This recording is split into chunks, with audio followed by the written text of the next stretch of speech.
What was the worst thing someone told you after you beat cancer? The guy at the gym front desk looked me up and down and whispered, "Listen, man, the owner doesn't like skinny guys working out here. You might want to try somewhere else." I told him I'd already paid for the month online, and he just shook his head like I'd signed my own death warrant. Then I saw the owner, Bo, this massive guy doing bicep curls with dumbbells that weighed more than me. The second I walked past him toward the squat rack, his eyes locked onto me with the kind of look a wolf gives a wounded deer. What nobody in this gym knew was that before the cancer, I'd squatted 800 pounds and held world records in 2 different weight classes. The problem was, I didn't know if any of that strength was still buried somewhere, or if the cancer had stolen it permanently. I set up at the squat rack with just the empty barbell for my warm-up, moving precisely the way I'd always done. Bo's workout partner Greg immediately started filming me, narrating loudly enough for everyone to hear. "Look at this guy treating 45 pounds like it's a max attempt. Probably the most weight he's ever handled in his life."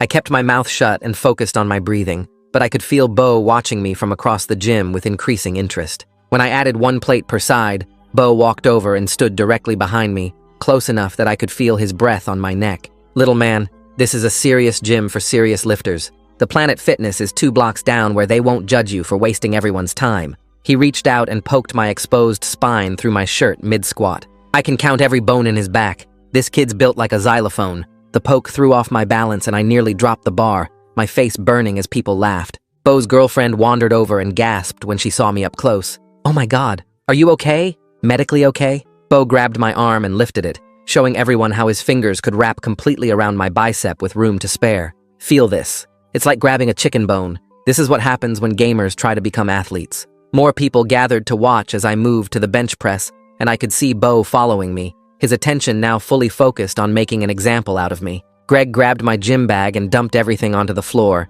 and my old competition photos scattered across the rubber mats. Pictures from when I weighed 220 pounds of muscle, deadlifting 900 pounds at nationals. Bo picked one up and burst out laughing. "This skeletal loser actually brought fake pictures as inspiration. Look, he photoshopped his face onto a real powerlifter's body." He started tearing them up while I stood frozen, watching 3 years of competitive memories turned into confetti. They brought over the gym scale and Bo literally picked me up and placed me on it like a child, announcing 132 pounds of pure weakness to everyone. His girlfriend said her purse weighed more, and to prove it, Bo grabbed me under my arms and did bicep curls with my entire body while counting reps out loud. Each lift made my ribs ache where the surgical scars were still tender, but I couldn't break free without looking even more pathetic. Bo ripped my shirt off to compare physiques in the mirror, exposing my surgical scars and protruding ribs to everyone as he flexed next to my skeletal frame. This is what happens when you skip every day. He probably tells girls he's into fitness. Like anyone would believe this concentration camp survivor could lift anything heavier than his iPhone. The whole gym was watching now, phones out, and I could see Bo feeding off the attention, getting more aggressive with each passing minute. Greg called the manager over, claiming I was making other members uncomfortable and suggesting I needed medical clearance. Bo added that I was a safety hazard who might collapse. Plus, it's bad for business. New members see this walking skeleton and think our supplements don't work. The manager looked uncomfortable but didn't tell them to stop, and I realized nobody was going to help me. I was loading plates onto the bar when Bo suddenly grabbed my wrist, squeezing hard enough that I felt bones grinding together. "You know what? I think it's time for you to leave." His voice had dropped to something quiet and dangerous, and the playful mockery from before was completely gone. He started dragging me toward the exit while Greg blocked my other side, and I could feel every eye in the gym watching to see what would happen next. "We don't need your kind here, making everyone uncomfortable with your disease-ridden body." That's when something inside me finally snapped. I twisted my wrist using a technique from my old training days and broke his grip, then shoved him backward hard enough that he stumbled. The shock on his face lasted maybe half a second before it transformed into pure rage, and I watched him charge at me with his full 260 pounds of muscle behind him. In that split second, I had to decide if the strength I'd spent 6 months rebuilding in my garage was real, or if I was about to get destroyed in front of everyone. Listen to 90 Seconds and rate me 5 stars on Spotify, doing a giveaway for people who did this and show proof on my Instagram. There will be 4 winners, and you get to choose between a Spotify or Amazon gift card.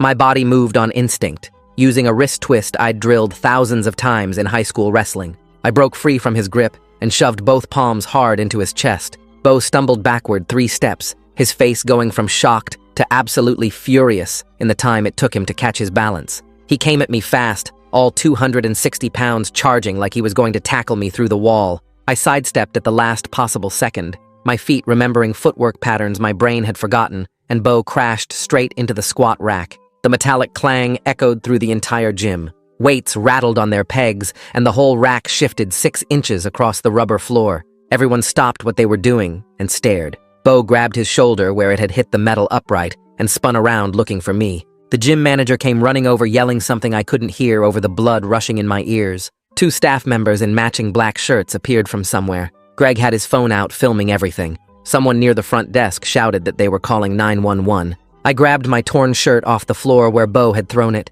The shredded pieces of my competition photos were scattered everywhere. I scooped up what I could, my hands shaking so bad that I dropped half of them twice. My gym bag was still dumped out near the bench press. I stuffed everything back in as fast as I could while the manager tried to get between me and Bo. I walked straight toward the front door. Nobody tried to stop me. The guy at the front desk who'd warned me earlier just stared as I pushed through the glass doors into the parking lot. The afternoon sun hit my face, and I realized I was only wearing my tank top because Bo had ripped my outer shirt completely off.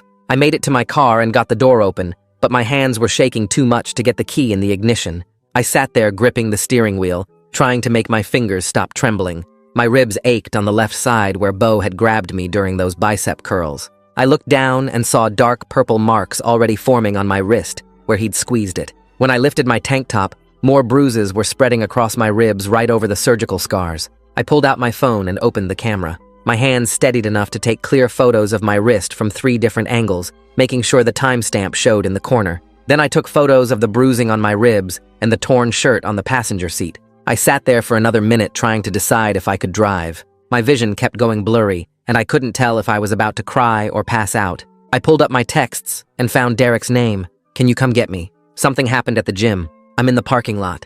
I sent it before I could overthink the wording. He texted back in less than 30 seconds asking if I was hurt. I sent him the address and one of the wrist photos. He responded that he was leaving right now. Derek's truck pulled into the parking lot 18 minutes later. I'd been watching the gym entrance the whole time, half expecting Bo to come out looking for me. Derek parked next to my car and got out fast. He took one look at my face through the window, and his expression changed to something I'd never seen before. I opened my door and showed him the bruises and the torn shirt. Derek didn't say anything for a long moment. He just got this quiet, angry look, jaw tight, hands curled into fists. Then he asked if I could walk okay. I told him I could. He said we were going to urgent care right now because he wasn't taking chances with my ribs after the surgery I'd had. I started to argue that I was probably fine, but Derek cut me off and said he was driving me there whether I liked it or not. I grabbed my bag and locked my car. The walk to Derek's truck made my ribs hurt worse.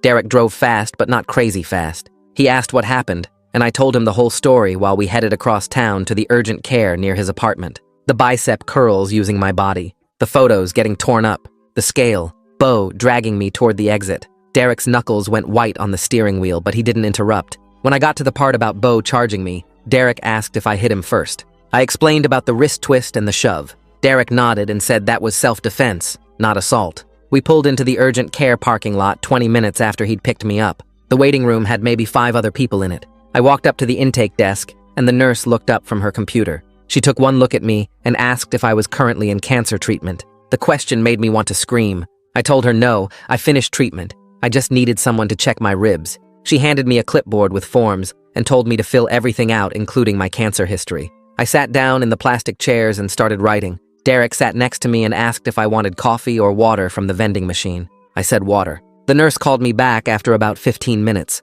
She took my blood pressure and temperature and weight. 134 pounds. I'd gained 2 pounds since the gym scale. She wrote everything down and asked what brought me in today. I showed her the bruises and explained that someone had grabbed me and I was worried about my ribs because I'd had surgery there a few months ago. She asked if this was domestic violence. I said no, it happened at a gym. She made a note in my chart and said the doctor would be in soon. The exam room was cold and smelled like antiseptic. I sat on the paper-covered table and waited. Derek stood near the door looking at his phone. The doctor came in maybe 10 minutes later. She was older, probably in her 50s, with gray hair pulled back. She introduced herself as Dr. Martinez and asked me to explain what happened. I went through the whole story again while she examined the bruises on my wrist. She asked detailed questions about my cancer history. What type, what treatment, when it ended, what surgeries I'd had. She pressed carefully on my ribs where the bruising was worst. I winced when she hit the spot right over my surgical scar. She said she wanted x-rays to make sure nothing was broken or damaged near the surgical sites.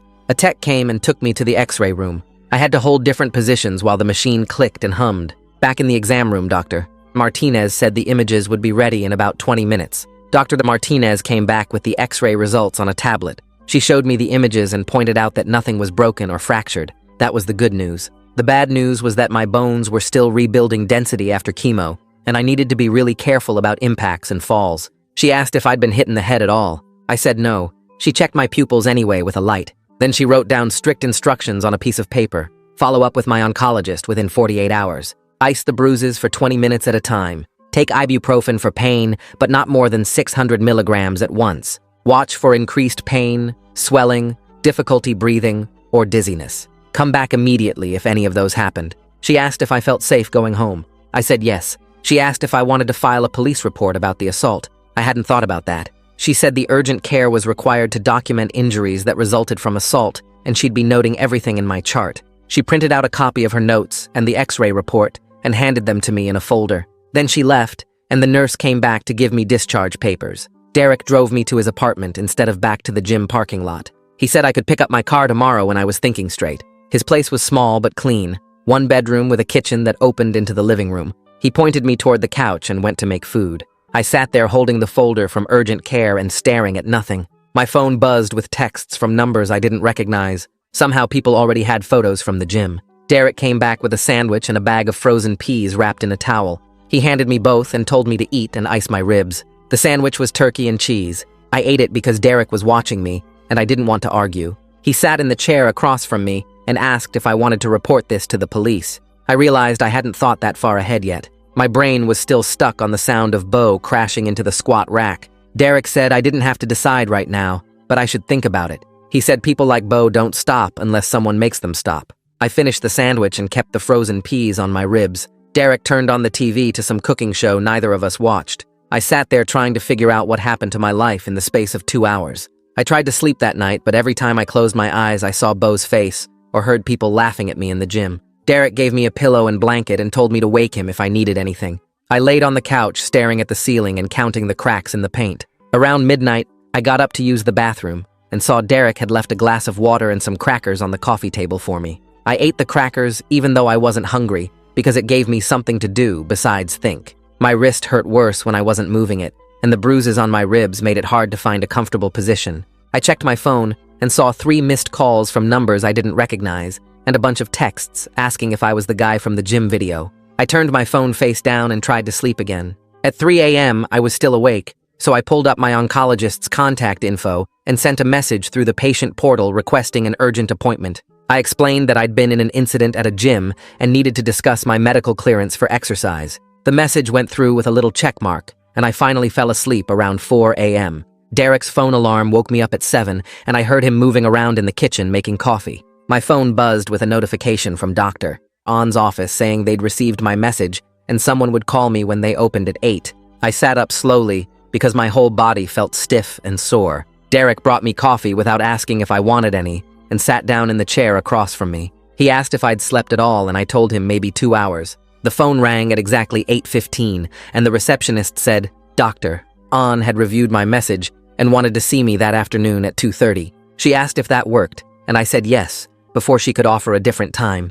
I thanked Derek for letting me stay, and he drove me back to the gym parking lot to get my car. The gym didn't open until 9, so the lot was empty, except for my beat-up Honda sitting there like evidence of what happened. I drove home and showered and changed into clean clothes. The bruises looked worse in the daylight, and I took more photos with my phone to document how they were spreading. At 2:15, I walked into Dr. On's office and checked in at the front desk. The nurse called me back within 5 minutes and took my blood pressure and temperature like always. She asked me to roll up my sleeve so she could check something, and when she saw the bruising on my wrist, her whole face changed. She typed something into the computer and put a little flag icon next to my name in the chart. She told me Dr. On would be right in and left the room quickly. Dr. On came in 10 minutes later with a tablet showing my chart and the urgent care records they'd sent over. He sat down on the rolling stool and asked me to show him the injuries. I rolled up my sleeve and lifted my shirt to show the bruising on my ribs. He put on gloves and touched the bruises gently, asking if it hurt when he pressed certain spots. I told him it was sore but not terrible. He pulled up the x-ray images on his tablet and showed me that nothing was broken or cracked. He said that was good news, but he was worried about the stress this was putting on my recovery. He asked what happened, and I explained the whole thing from walking into the gym to Bo grabbing my wrist to me shoving him away. Dr. An listened without interrupting, and when I finished, he asked if I had medical clearance paperwork from him to work out. I said no because I didn't think I needed it. He nodded and said that was something they should have discussed earlier, but with everything else going on during my recovery, it had slipped through the cracks. He opened a document on his computer and started typing. He explained that he was writing a detailed medical clearance letter that would state I was approved for progressive strength training under appropriate supervision. He included my cancer history, my current health status, and specific recommendations about what to watch for during exercise. He printed it out on official letterhead and signed it with his actual signature in blue ink. He handed me the letter in a folder and said to keep copies because some gyms might want to keep one on file. I held the folder and felt something loosen in my chest because now I had actual proof that I wasn't just some sick guy who shouldn't be lifting. Dr. An pulled up my recent blood work results and said my iron levels were still lower than he wanted to see. He adjusted my supplement dosage and wrote a new prescription. He said the low iron explained some of the fatigue I'd been feeling and that the new dose should help within a few weeks. I thanked him and scheduled my next follow-up appointment for 6 weeks out. Derek was waiting in his car outside the medical building and drove me back to his place. He made sandwiches, and we sat at his kitchen table eating without talking much. Then he said I should talk to a lawyer about what happened. I told him lawyers cost money I didn't have. He said his sister had used someone named Delaney Bishop for a case a few years ago, and she did a free first meeting to see if you had a case worth taking. I was hesitant because the whole thing felt overwhelming, and I just wanted to forget about it and move on. Derek pointed out that Bo had literally grabbed me and assaulted me in front of a room full of witnesses. He said people like that don't stop unless someone makes them stop. I sat there holding my sandwich and thinking about whether I had the energy to fight this. Then I thought about other skinny guys or sick people walking into that gym and getting treated the same way. I asked Derek for Delaney's number, and he texted it to me right there. I called from his kitchen and got a paralegal who answered on the second ring. I explained what happened at the gym, and she asked a few quick questions about timing and witnesses. She said Delaney had an opening Friday afternoon for a free consultation and asked if that worked. I said yes, and she took down my contact info and told me to bring any documentation I had, including photos and medical records. I hung up and felt like I was actually doing something instead of just being a victim. Derek said I could keep staying at his place until I felt ready to go home, and I took him up on it for one more night. 2 days later, I was back at my own apartment, trying to get back into a normal routine. I made breakfast and checked my email and tried not to think about the gym. Then my phone started buzzing with notifications. I picked it up and saw I had 15 new Instagram notifications, 20 Facebook notifications, and a bunch of texts from people I barely knew. I opened Instagram first and saw that Greg had posted a video. The video showed me shoving Bo, but it was edited to cut out everything that happened before. The caption said something about roid rage from Skeleton Boy and how I'd attacked Bo for no reason. The comments section was already filling up with people I didn't know. Someone said I looked like I was on meth. Someone else said I was clearly mentally unstable. Another person made a joke about concentration camp survivors learning to fight back. I felt my hands start shaking as I scrolled through the comments. The video had been shared to 3 different local gym groups and a bodybuilding forum. People who weren't even there were commenting about how I was obviously on something, or how I must have some kind of complex about my size. Someone recognized me from my competition days and said the cancer must have fried my brain. I watched the share count go up in real time as more people passed it around. My phone kept buzzing with new notifications, and I wanted to throw it across the room. That same helpless rage from the gym came flooding back, and I had to put the phone down and walk away before I did something stupid.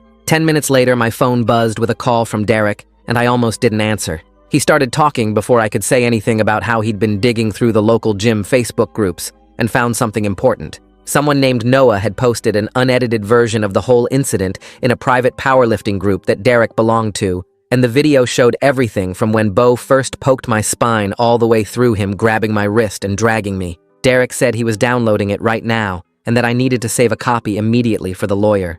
He also reported Greg's edited video on Instagram for misleading content and told me to do the same from my account. I opened my laptop, and Derek sent me the file through a secure link, and watching the full video made my stomach turn because you could hear everything Bo said about my body and see exactly how aggressive he got. The comments on Noah's post were completely different from Greg's video, with people saying Bo should lose his business license and that this was assault on camera. I saved 3 copies of the video to different locations and texted Delaney's office number to see if I could move up my Friday appointment. The paralegal called me back within an hour and said Delaney had a cancellation Thursday afternoon if I could make it. I showed up to her office with my laptop, phone, a folder of printed medical records, photos of my bruises, and both video files on a flash drive. Delaney's office was small but professional, with framed law degrees on the wall and stacks of case files on her desk that made me feel like she actually worked, instead of just taking consultations. She shook my hand and asked me to walk her through everything that happened at the gym from the moment I arrived.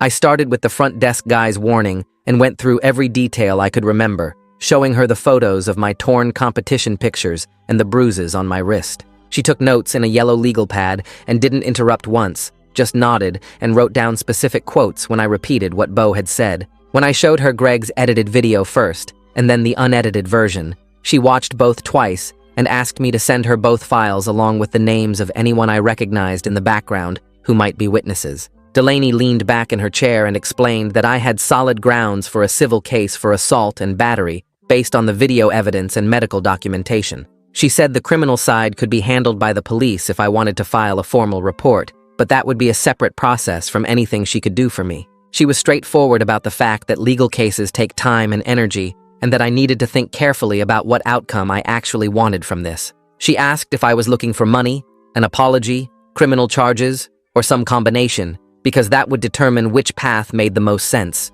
I sat there for a minute thinking about what I actually wanted, and it wasn't really about money, even though my medical bills were piling up. I told Delaney I wanted Bo to face real consequences, so he couldn't do this to someone else, and I wanted the gym to take down all the videos and issue a public apology admitting what happened. She nodded and said those were reasonable goals that we could pursue through a combination of civil demand and potential criminal complaint. Delaney explained her fee structure, which was either a flat rate for specific services or a contingency percentage if we went to full litigation. She said the smart move was to start with a strongly worded legal letter to both Bo and the gym, demanding specific actions before we committed to the time and expense of actually filing a lawsuit. The letter would cost me $500 and would lay out exactly what we had in terms of evidence and what legal claims we could pursue if they didn't respond appropriately. I agreed to the letter approach and signed a limited representation agreement right there, then paid the retainer with my credit card. Delaney said she'd have the letter drafted and sent within 2 business days, and that I should expect either a response or total silence within a week after that. 3 days later, Delaney called to tell me the letters had been sent via certified mail to both Bo personally and to the gym's business address. She'd included copies of my medical clearance from Dr. On, the unedited video file and photos of my bruises, along with a detailed timeline of events. The letter demanded that they preserve all security camera footage and any other recordings of the incident, remove all social media posts about me, issue a written apology, and refund my membership fee. It also made clear that we had documentation of everything and were prepared to pursue both civil damages and criminal charges if they didn't respond appropriately. Delaney said the certified mail tracking showed both letters were delivered and signed for, so now we waited to see how they'd react. The gym manager responded within 3 days, but not in the way I'd hoped. His lawyer sent a formal letter on law firm letterhead, citing the liability waiver I'd signed when I joined and claiming that I'd been disrupting other members with unsafe lifting practices.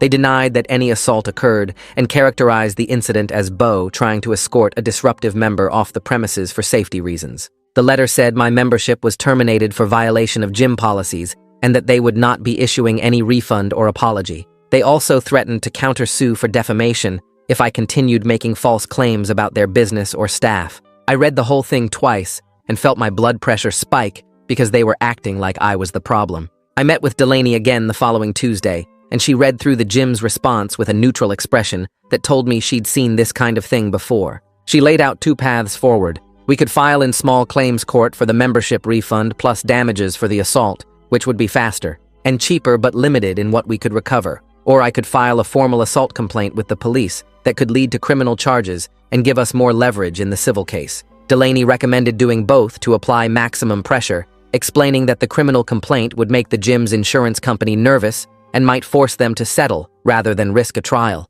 She said the police report needed to happen soon because some jurisdictions have time limits on when you can report an assault, and that I should bring all my documentation when I filed. My follow-up appointment with Dr. On was scheduled for that Thursday, and I showed up with my updated medication list and a printout of my recent symptoms. He ran the standard blood panel and checked my surgical sites, then sat down with the results and said my numbers were improving with the adjusted iron supplements. My red blood cell count was up, and my protein levels were better, which meant my body was actually rebuilding muscle tissue. But then he asked about my stress levels and sleep patterns, and I had to admit that I'd been sleeping maybe 4 hours a night and stress eating junk food because cooking felt like too much effort. Dr. An got this concerned look and asked if everything was okay beyond the physical recovery, so I ended up telling him about the gym incident and the legal process. He listened without judgment and then said that chronic stress could slow down my recovery and that I needed to find better ways to manage everything I was dealing with. Dr. An pulled out a referral pad and wrote down a name, Hope Hart, a physical therapist who specialized in working with cancer survivors who were rebuilding strength. He said Hope had worked with several of his patients and understood the specific challenges of training after treatment, including the psychological aspects of dealing with a changed body. Dr. An thought having a structured training plan with professional guidance would help both physically and mentally, giving me concrete goals to focus on instead of just stressing about the legal case. He called Hope's office right there and got me an initial assessment appointment for the following week, then made me promise I'd actually go instead of canceling because I was too busy or anxious. That night, I was lying on my couch trying to watch something mindless on Netflix when my phone buzzed with a DM notification. I opened Instagram and saw a message from an account I didn't recognize, but the profile picture was clearly Bo. The message said that if I didn't drop this legal nonsense immediately, he'd countersue me for defamation and assault, and that he had his own lawyers who were ready to destroy me in court. He wrote that I was trying to ruin his business with lies,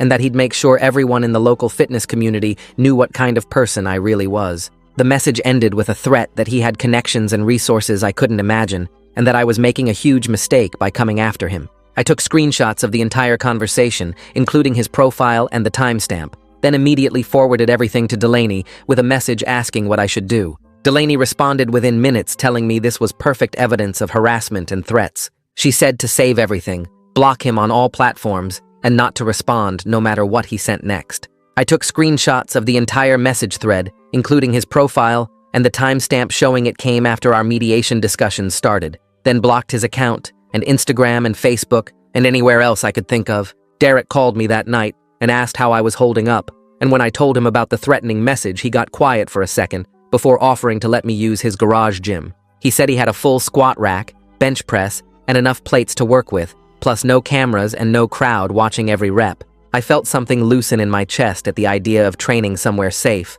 and I told him I'd take him up on it as soon as I got clearance from the physical therapist Dr. An referred me to. My first appointment with Hope Hart happened 3 days later in a small clinic that smelled like rubber mats and cleaning spray. She had me fill out paperwork about my cancer history, surgeries, and current symptoms before leading me to a private room with mirrors and assessment equipment. Hope spent almost an hour testing my range of motion in every joint, checking for pain or tightness, and having me do basic movements while she watched my form. She asked specific questions about fatigue levels, how my body felt during and after activity, and whether I experienced any nerve pain or numbness from the chemo. When I mentioned that I used to squat 800 pounds, she didn't look impressed or skeptical, just nodded and wrote it down like it was normal information. Hope explained that she'd worked with several cancer survivors rebuilding strength, and that the biggest challenge was usually the mental side of accepting a changed body. She created a 12-week program starting with movements that felt embarrassingly light, like bodyweight squats and assisted push-ups,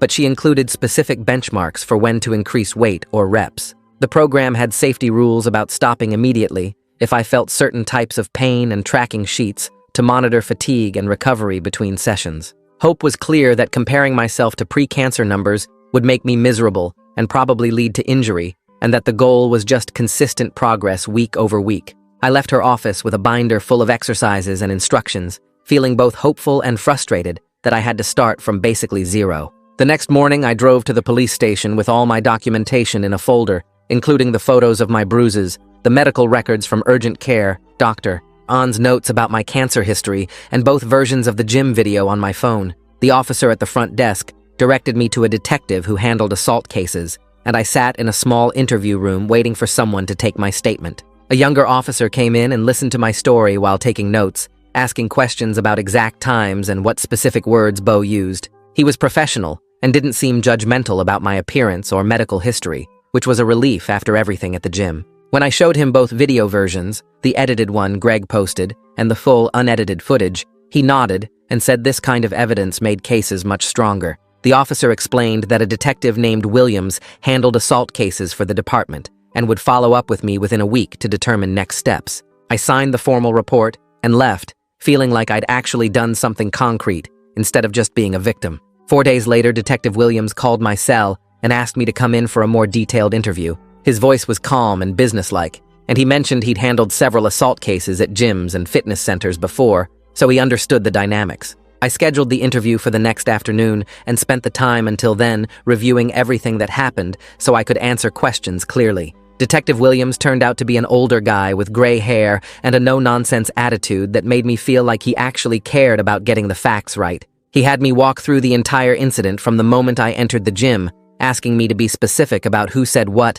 and when physical contact occurred. Williams watched both video versions on his computer, pausing several times to ask about specific moments like when Bo poked my spine or grabbed my wrist. He reviewed all my medical documentation, including the cancer treatment records and the urgent care report about the bruising. Williams asked whether I felt threatened or feared for my safety during the incident, and I told him honestly that when Bo started dragging me toward the exit, I thought he might really hurt me. He nodded and made notes, then asked specific questions about what Bo said regarding my medical condition and whether other gym members intervened. After reviewing everything, Detective Williams explained that with the video evidence and medical records, there was definitely probable cause for assault charges. He was honest, though, that the district attorney's office would consider factors like whether Bo had prior criminal history and whether I wanted to pursue criminal charges or would accept a civil settlement instead. Williams said he'd forward everything to the DA's office with his recommendation to file charges, but that the final decision would take a few weeks. I left the police station feeling validated that someone in authority was taking this seriously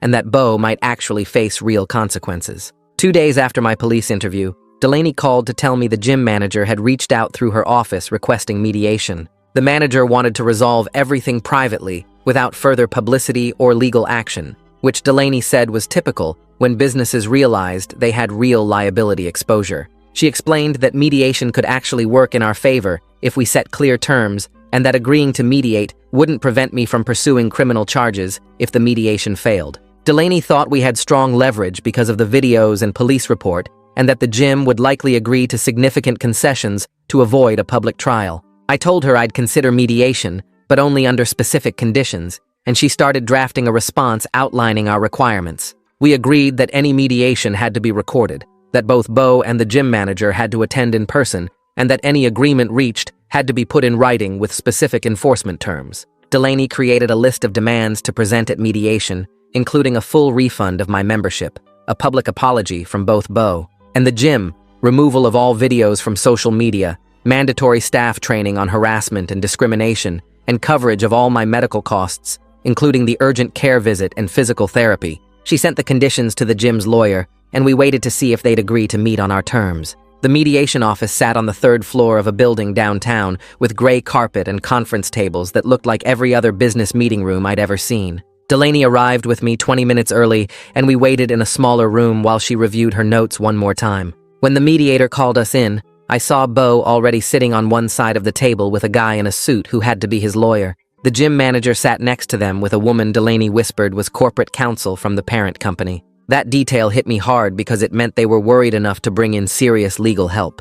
The mediator introduced herself and explained the ground rules for the session. Everything said here stayed private unless we reached an agreement. She asked each side to present their version of what happened. Bo's lawyer went first and immediately started talking about how this was just a misunderstanding between gym members. He said Bo was actually trying to help me by suggesting I might be more comfortable at a different facility, better suited to my fitness level. I watched Bo sitting there nodding along like this version made perfect sense. My hands clenched under the table, and I felt that same anger from the gym flooding back. The lawyer kept going, claiming Bo had concerns about my safety and was acting in my best interest when he suggested I leave. Delaney let him finish without interrupting, then calmly asked if she could play some video evidence. She set up her laptop and turned it so everyone could see the screen. The unedited footage started playing, and I watched the mediator's face change as she saw Bo poke my spine mid-squat. When it got to the part where he grabbed my wrist and started dragging me toward the exit, the corporate lawyer shifted in her chair and pulled out a notepad.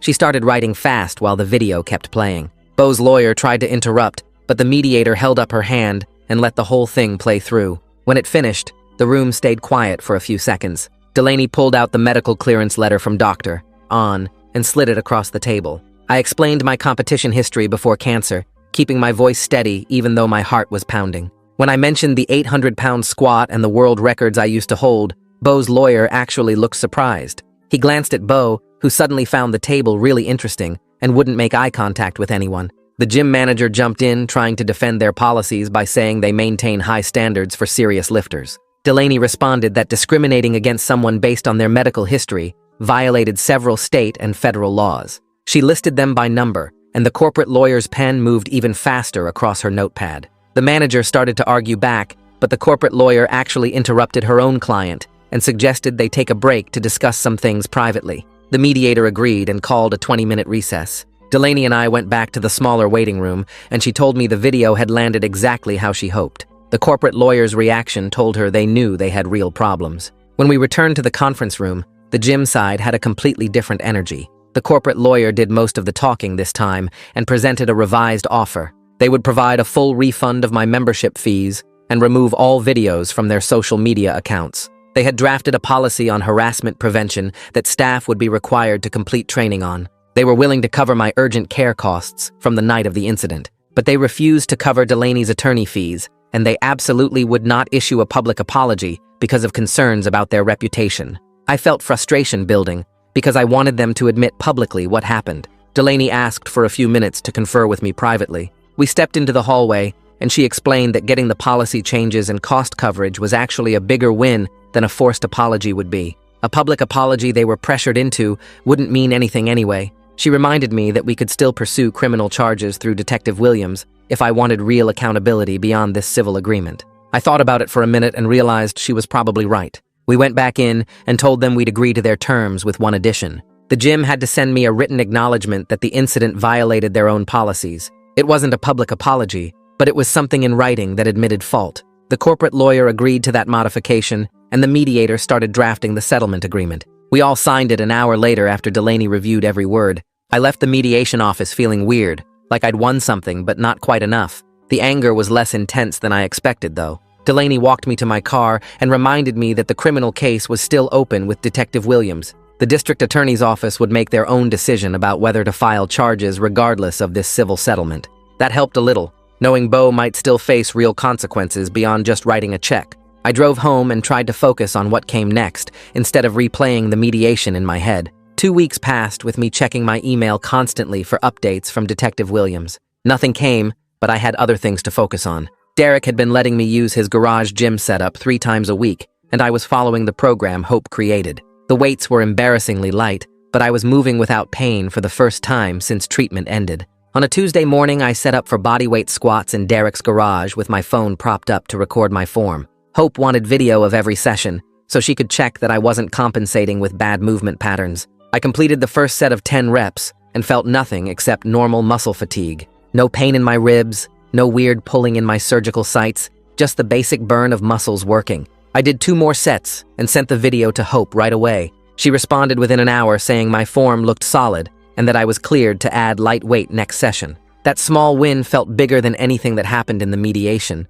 I was actually moving forward instead of just fighting about the past. 3 days later, Detective Williams called while I was meal prepping in my kitchen. He got straight to the point and explained that the district attorney's office had reviewed everything and was offering Bo a pre-filing diversion program instead of formal charges. If Bo completed anger management classes and paid back my medical costs, the DA wouldn't file criminal charges at all. I asked what happened if he refused or didn't finish the program, and Detective Williams said they'd file charges automatically at that point. The whole thing felt weird because part of me wanted Bo to have an actual criminal record that would show up forever. I thanked the detective and told him I needed to think about it, then immediately called Delaney to get her take on the situation. She picked up on the second ring and listened while I explained the diversion offer and my mixed feelings about letting Bo off without real charges. Delaney explained that diversion programs were super common for first-time offenses and that prosecutors used them to keep cases out of overcrowded courts. She pointed out that I'd avoid months of stress dealing with trial dates and testimony, plus Bo would still have to complete actual requirements and pay actual money. The restitution would cover all my urgent care costs and some of the attorney fees, which wasn't nothing. I asked if accepting the diversion meant giving up on real justice, and Delaney was honest that it wasn't perfect, but it was realistic. She reminded me that going to trial meant Bo's lawyer would probably attack my credibility and drag out my medical history in front of a jury. The thought of sitting in a courtroom while some lawyer suggested I was weak or unstable made my stomach turn. I told Delaney I'd call her back after talking to Derek and Dr. On, then spent the rest of the afternoon trying to figure out what I actually wanted. Derek came over that evening and we talked through the whole situation while sitting in his garage gym. He asked what outcome would let me sleep better at night, and I realized I cared more about training without this hanging over me than I cared about punishing Bo forever. Dr. On's perspective during my next appointment was purely practical about stress and recovery. He said extended legal battles would drain energy I needed for rebuilding strength, and that the diversion terms meant Bo faced real consequences, even without a trial. After 3 days of thinking it through from every angle, I called Delaney and told her I'd accept the diversion terms. It wasn't the perfect justice I'd imagined, but it meant Bo had to do anger management and pay me back. Plus, I could focus completely on training instead of court dates. Delaney contacted the DA's office that same day to confirm my acceptance, and they started drafting the official diversion paperwork. 2 weeks later, I met with the prosecutor to sign everything and review the specific requirements Bo had to complete. The paperwork spelled out that Bo had to finish 12 weeks of anger management classes with a licensed therapist and pay $2,400 in restitution to cover my medical costs from urgent care. If he failed to complete either requirement, criminal assault charges would be filed automatically without any further negotiation. The prosecutor explained that Bo had already been notified and had 30 days to start the anger management program or face immediate charges. I signed the agreement and walked out of the courthouse feeling lighter than I had in weeks, like I'd finally closed a door that had been stuck open. The same week the diversion got finalized, Greg's edited video finally disappeared from social media after I'd reported it probably 50 times. The gym removed all their footage from their accounts too, probably because their corporate lawyers told them to after the mediation.